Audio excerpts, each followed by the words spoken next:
In a moment, we're going to be talking about John Teeter, the time traveler, what passed by the space shuttle Atlantis, what hovered over O'Hare Gate C-17, and other stories with Jim Mars, Above Top Secret, next on Coast to Coast AM.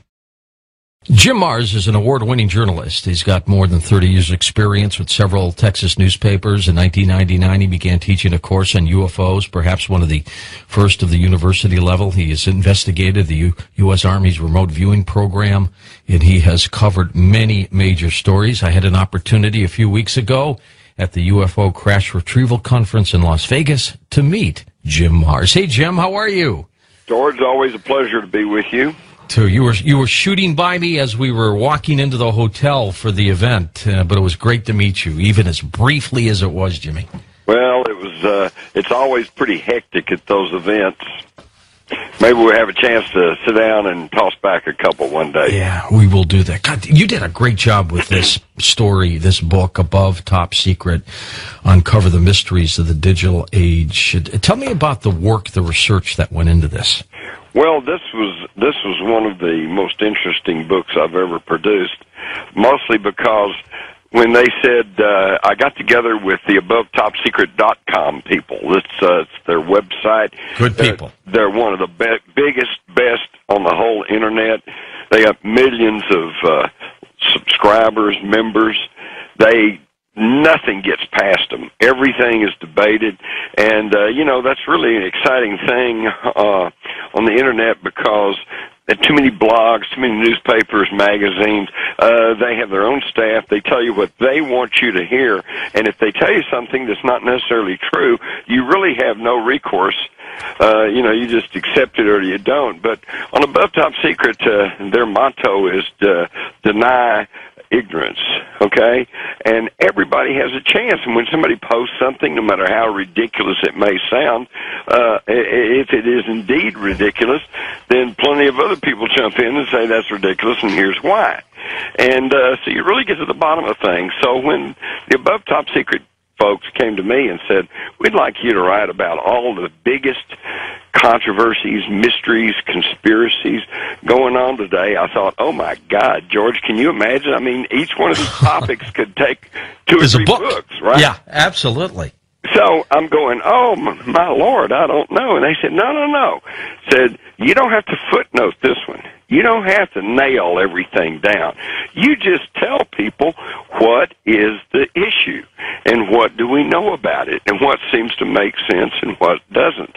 So based on my some 50 years of experience in the news business, they're covering everything from military to foreign affairs to courts to police to you name it, and of course then off into the Kennedy assassination and the UFO field and everything else.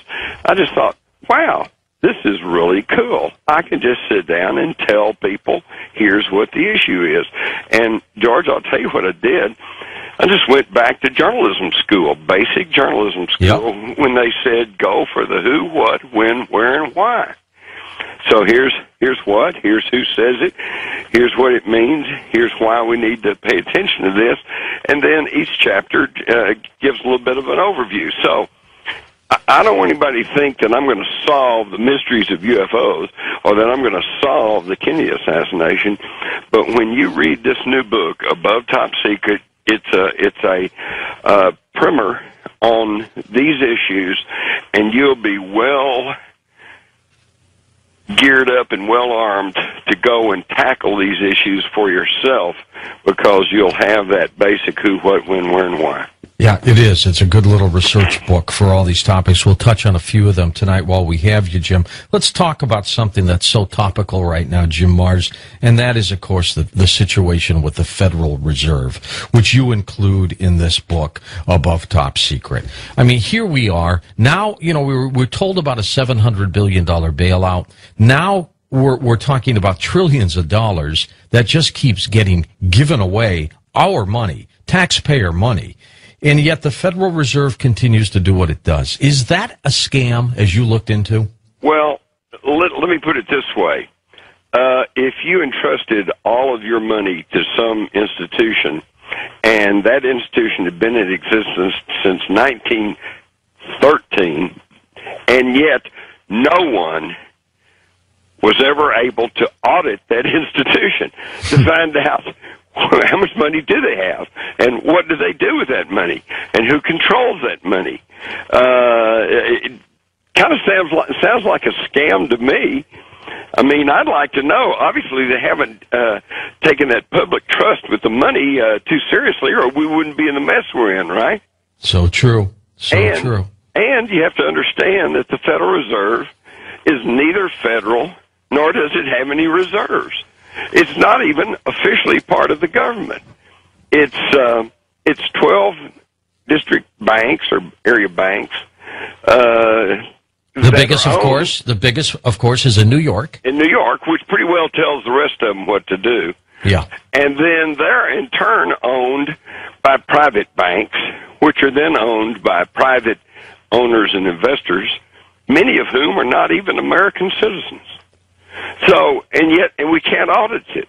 I mean, this has been a sore point to true constitutional conservatives for decades, and yet nothing seems to be done about it. But today, after we see how they've just wrecked the economy of this country and then expect the taxpayers to bail them out, I think it's time we take a serious look at the Federal Reserve System. I do too. I think this situation is abominable, Jim, with what's going on right under our eyes, and the illusion that they're saving these banks when actually what they're doing is lining the purse strings of their friends. Exactly. And you know, we taxpayers sit back and we think, oh my gosh, we've saved another big bank from a disaster.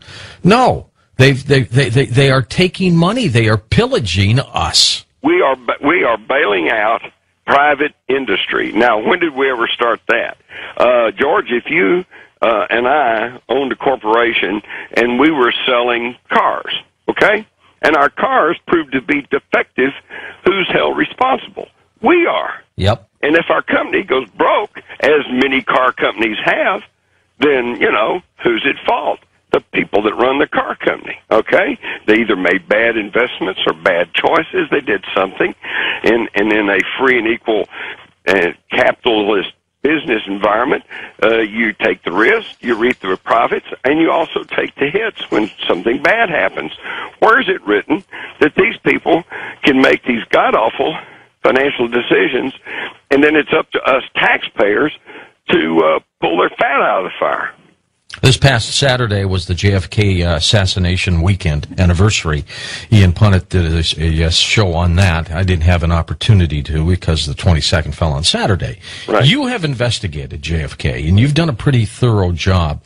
Why, after all these years, 45 years now, Jim, 45 years, why is it still so important for us to try to get to the bottom of this? Because it ties right back into your first question. We can't possibly understand what's happening to us as a nation today unless we understand what happened to us as a nation 45 years ago. And just to bring you up to one small tidbit, there has been some excellent research done using White House transcripts of White House telephone calls and messages that were only released going back into the early 90s. And what it shows is the idea of the Warren Commission was not even Lyndon Johnson's idea. He actually really didn't want a commission. He didn't really want anybody investigating or looking in to what really happened to his predecessor, John F. Kennedy. But he was persuaded to form the Warren Commission by men who were members of the Council on Foreign Relations, who were connected to Wall Street. Uh-huh. Okay? And then they put together the commission, and they had some politicians on there like Hale Boggs and John Cooper, Gerald Ford, who were just, you know, politicians. Whichever way the wind blows, that's which way they're going to go.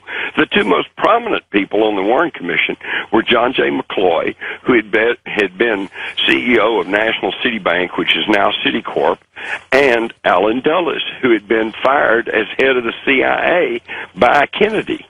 and who had been closely associated to Wall Street. In fact, both Dulles and his mentor, John J. McCloy, were two of the American bankers and Wall Street executives who were most prominent in lending money and support to Adolf Hitler and the Nazis.